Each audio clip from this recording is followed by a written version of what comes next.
ഞാൻ രാഷ്ട്രീയ നിലപാടുകളൊക്കെ പറയാറുണ്ട്. എൻ്റെ പ്രസ്ഥാനത്തിൻ്റെ രാഷ്ട്രീയ നിലപാടുകൾ പറയുന്നത് ഒരു ധിക്കാരവും ധാർഷ്ട്യമാണെങ്കിൽ എൻ്റെ അവസാന ശ്വാസം പോകുന്നത് വരെ ആ ധിക്കാരവും ധാർഷ്ട്യവും എന്നിലുണ്ടാവും എന്നുള്ളത് സഭയെ അറിയിക്കും. അപ്പം തെരഞ്ഞെടുപ്പിൽ ജയവും തോൽവിയൊക്കെ ഉണ്ടാകും. അതുകൊണ്ട് ധാർഷ്ട്യം എന്ന് പറഞ്ഞ് നിങ്ങൾ വിരൽ ചൂണ്ടുമ്പോൾ നിങ്ങളിലറിയാതെ നിങ്ങളുടെ സംസാരത്തിലൊക്കെ ധാർഷ്ട്യമൊക്കെ വരുന്നുണ്ട് എന്നുള്ളത് പരിശോധിക്കണം. പിന്നെ പത്രങ്ങളിൽ സാർ ചില വാർത്തകൾ വരുന്നുണ്ട്. പത്രങ്ങൾക്ക്, ചില ദിനപത്രങ്ങൾക്ക് ഈ സർക്കാരിനോട് പ്രത്യേക സ്നേഹമാണല്ലോ സാർ, നമുക്കറിയാലോ. ഞാൻ ആലോചിക്കുകയാണ്, ആ ദിനപത്രങ്ങൾ കൂടി ഇല്ലെങ്കിൽ ഇവിടുത്തെ പല പ്രതിപക്ഷ നേതാക്കന്മാരുടെ അവസ്ഥ എന്തായിരിക്കും എന്നുള്ളതാണ് ഞാൻ ആലോചിക്കുന്നത്.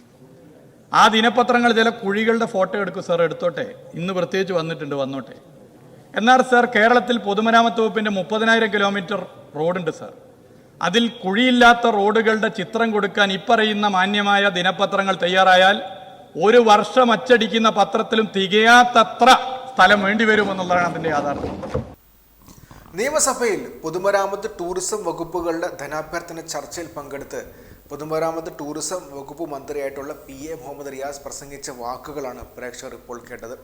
അദ്ദേഹം പറയുകയാണ്, താൻ വിശ്വസിക്കുന്ന തൻ്റെ പാർട്ടിയുടെ പ്രസ്ഥാനത്തിൻ്റെ നിലപാടുകൾ സധൈര്യം വീണ്ടും തുറന്നു പറയും.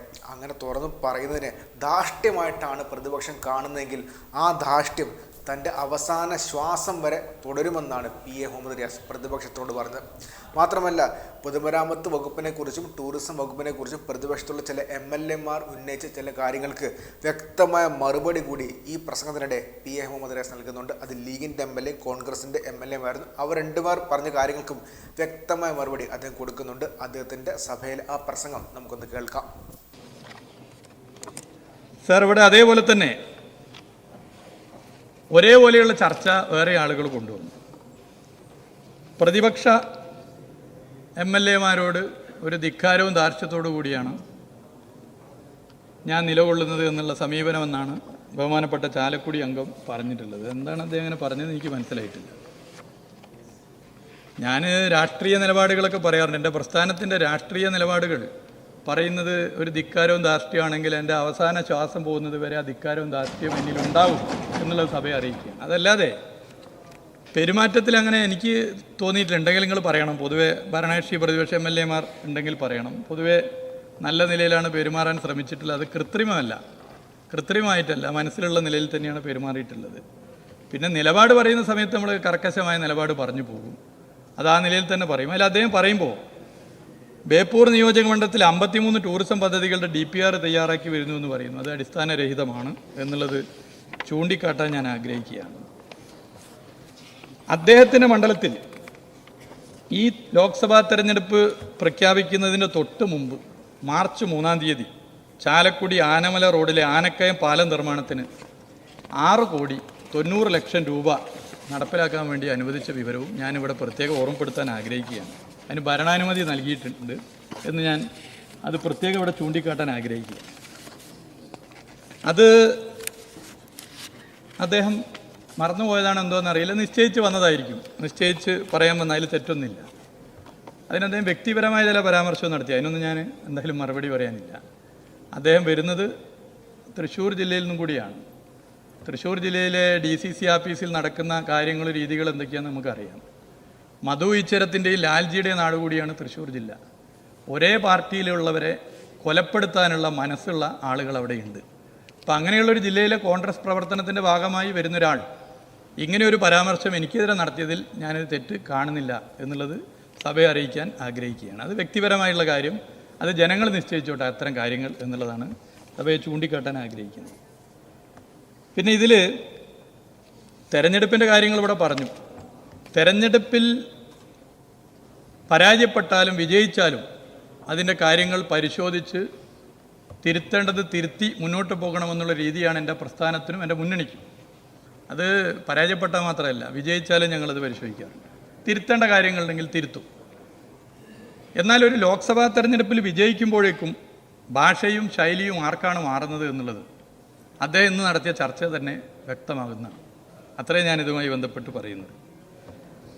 ഇവിടെ ടൂറിസം മേഖലയുമായി ബന്ധപ്പെട്ട്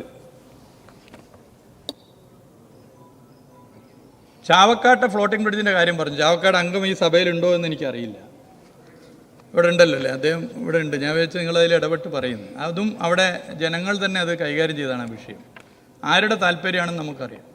നമ്മുടെ സംസ്ഥാനത്തിൻ്റെ പുറത്തുള്ള വാട്ടർ സ്പോർട്സ് കേരളത്തിൽ വളരരുതെന്ന് ആഗ്രഹിക്കുന്ന ഒരു ലോബി വളരെ ബോധപൂർവ്വം ഇത്തരം പ്രചരണങ്ങൾ നടത്തി വരുന്നുണ്ട്.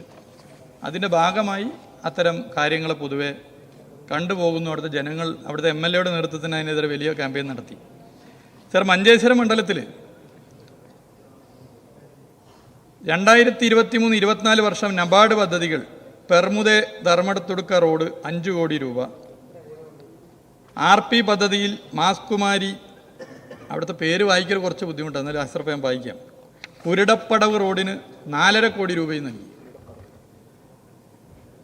അത് വ്യക്തമാണ് കാര്യങ്ങൾ. അപ്പോൾ ആ നിലയിൽ തന്നെ അവിടുത്തെ കാര്യങ്ങൾ പരിശോധിച്ചു പോകുന്നുണ്ട്. ഇനിയും അവിടെ എന്താണോ ചെയ്യാനാകുക എന്നുള്ളത് പൊതുവെ നോക്കി നമുക്ക്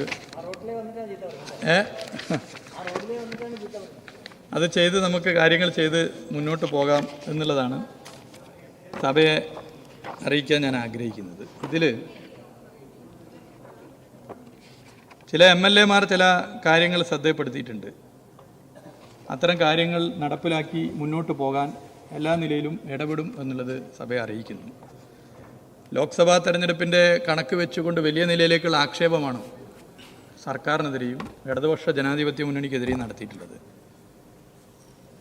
2019 ലോക്സഭാ തെരഞ്ഞെടുപ്പ് ഫലം വന്നതിന് ശേഷം നടന്ന ആദ്യ നിയമസഭാ സമ്മേളനത്തിലെ ചർച്ചയുടെ മിനിറ്റ്സ് എല്ലാവരും ഒന്ന് വായിച്ചു നോക്കിയാൽ നല്ലതാണ്. ഇതിലും വലിയ അഹങ്കാരത്തോടും ധാർഷ്ട്യത്തോടു കൂടിയാണ് അന്ന് പ്രതിപക്ഷ MLA മാരിൽ ചിലർ ചർച്ചയിൽ പങ്കെടുത്തത്. അന്നും ഞങ്ങൾ പറഞ്ഞത് എന്നും പറയുന്നു, കാര്യങ്ങൾ പൊതുവെ പരിശോധിച്ച് മുന്നോട്ട് പോകും. എന്നാൽ അന്ന് ഞങ്ങളൊരു കാര്യം പറഞ്ഞിരുന്നു, ഇത് നാട്ടിൽ നടക്കുന്ന അവസാനത്തെ തെരഞ്ഞെടുപ്പല്ല, ഇനിയും ഒരുപാട് തെരഞ്ഞെടുപ്പുകൾ ഉണ്ടാവും. ഞങ്ങൾ കൂടുതൽ ജനങ്ങളിലേക്ക് ഇടപെട്ട് മുന്നോട്ട് പോകുമെന്ന് സൂചിപ്പിച്ചിരുന്നു. അതുപോലെ ഞങ്ങൾ ഇടപെട്ട് മുന്നോട്ട് പോയി. ഞങ്ങൾ തുടർഭരണവുമായി ഇവിടെ വന്നിരിക്കുകയാണ്. അപ്പോൾ ഇവിടെ തുടർഭരണമായി വന്ന് നിൽക്കുന്ന സമയത്ത് ഇപ്പോൾ ഇവിടുത്തെ ചർച്ച പല കണക്കു സംഗതികളൊക്കെ ചൂണ്ടിക്കാട്ടി ചർച്ച നടത്തുന്നു. ലോക്സഭാ തെരഞ്ഞെടുപ്പിൻ്റെ ഫലത്തിനെക്കുറിച്ചുള്ള രാഷ്ട്രീയമായ കാര്യങ്ങൾ ഇവിടെ നേരത്തെ ഇടതുപക്ഷ ജനാധിപത്യ മുന്നണി നേതാക്കന്മാർ പുറത്തും ഈ മുഖ്യമന്ത്രി ഉൾപ്പെടെ ഈ സഭയിലും പറഞ്ഞതാണ്. ലോക്സഭാ തെരഞ്ഞെടുപ്പിൽ 2019 പരാജയപ്പെട്ട 6 പേർ പിന്നീട് നിയമസഭയിൽ നല്ല വോട്ടിന് ജയിച്ച് ഇന്ന് ഈ മന്ത്രിസഭയിലെ അംഗങ്ങളാണ് എന്നുള്ളത് ഞാൻ ഈ സഭയെ ഓർമ്മപ്പെടുത്താൻ ആഗ്രഹിക്കുകയാണ്. അതിലൊരാൾ ലോക്സഭാ തെരഞ്ഞെടുപ്പിൽ മത്സരിച്ചപ്പോൾ വലിയ വോട്ടിന് പരാജയപ്പെട്ട നിയമസഭാ മണ്ഡലത്തിൽ 1.5 വർഷം കഴിഞ്ഞപ്പോൾ നടന്ന നിയമസഭാ തെരഞ്ഞെടുപ്പിൽ അതിലേറെ ഭൂരിപക്ഷത്തിന് വിജയിച്ചെന്നും ഇവിടുത്തെ പ്രധാനപ്പെട്ട വകുപ്പ് കൈകാര്യം ചെയ്യുന്ന മന്ത്രിയാണ്. അപ്പം തെരഞ്ഞെടുപ്പിൽ ജയവും തോൽവിയൊക്കെ ഉണ്ടാകും. അതുകൊണ്ട് ധാർഷ്ട്യം എന്ന് പറഞ്ഞ് നിങ്ങൾ വിരൽ ചൂണ്ടുമ്പോൾ നിങ്ങളിലറിയാതെ നിങ്ങളുടെ സംസാരത്തിലൊക്കെ ധാർഷ്ട്യമൊക്കെ വരുന്നുണ്ട് എന്നുള്ളത് പരിശോധിക്കണം. നമുക്ക് നല്ല നിലയിൽ രാഷ്ട്രീയം പറഞ്ഞ് തന്നെ മുന്നോട്ട് പോകാം. പൊതുമരാമത്ത് ടൂറിസം വകുപ്പിനെ സംബന്ധിച്ചിടത്തോളം നല്ല നിലയിലുള്ള പിന്തുണയാണ് ഭരണകക്ഷി പ്രതിപക്ഷ MLA മാർ നൽകിയിട്ടുള്ളത്. സാധ്യമാകുന്ന കാര്യങ്ങളൊക്കെ തന്നെ അതാത് മണ്ഡലങ്ങളിൽ മറ്റ് പ്രയോറിറ്റി ഒന്നും നോക്കാതെ അതാത് മണ്ഡലങ്ങളിൽ നടപ്പിലാക്കാനുള്ള ശ്രമം തുടരും.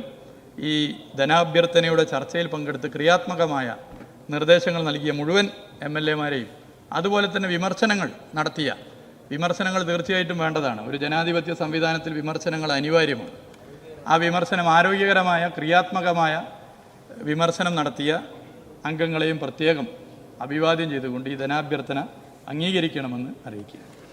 ബഹുമാനപ്പെട്ട ഭക്ഷ്യ പൊതുവിതരണ വകുപ്പ് മന്ത്രി. സർ,